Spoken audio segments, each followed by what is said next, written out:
No lifting facilities on site. The Pallet Fork Attachment makes your 360 excavator so much more versatile. There are 5 common questions that come up. We have answered them to help you make an informed decision when buying Pallet Fork Attachments.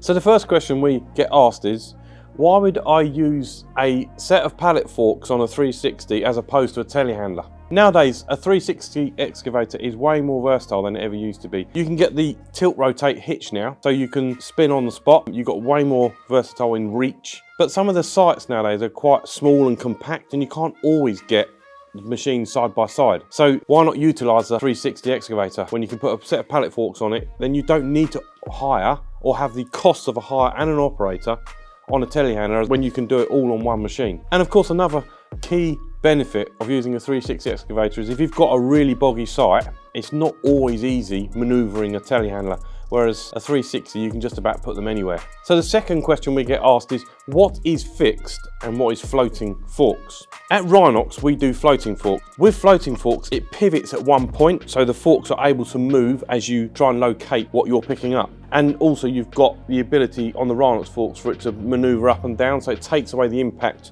when you hit the ground. So it saves damaging the bar and it saves damaging the frame. Fixed forks, however, you have the frame and the forks are fixed to the frame and they slide along the frame. There is no pivot point as such, it's fixed. So if you lower it to the ground and you get the force of impact, the frame and the forks take all that impact. That's why we recommend floating forks. But obviously every customer has their preference. So the third question is, what weight can I lift with my Pallet Fork Attachment? That's a good question. What I will say first is that it is every operator's responsibility to know the weight of what they're lifting and whether the machine they're using is safe to pick up that load. On every set of pallet forks you should find on the frame, they'll have a badge clearly stating the details, serial number, etc. and the working weight limit. The fourth question that we get asked is, does my Pallet Fork Attachment come with a Lola certificate? Every Pallet Fork Attachment requires a Lola certificate by law.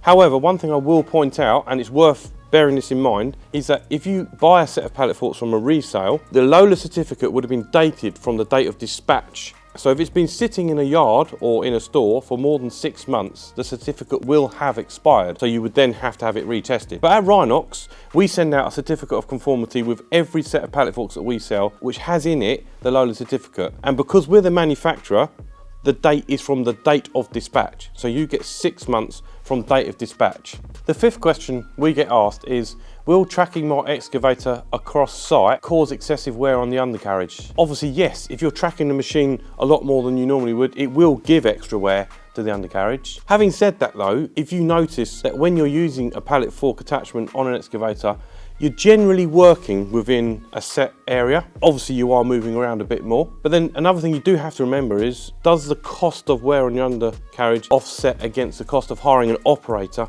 and another machine? So it's a good question, probably something that you might have to weigh up yourself. Nowadays you can do so much more with the 360 excavators on site. It helps to up the utilisation of the machine. So it means it pays for itself anyway. So there you have it. 5 key points that are well worth considering before you purchase a set of pallet forks.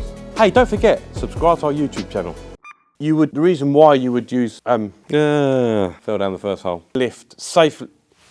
Don't say safely. You can say safely. Safely? Yeah, because you're not saying safe working load. Safely with your machine.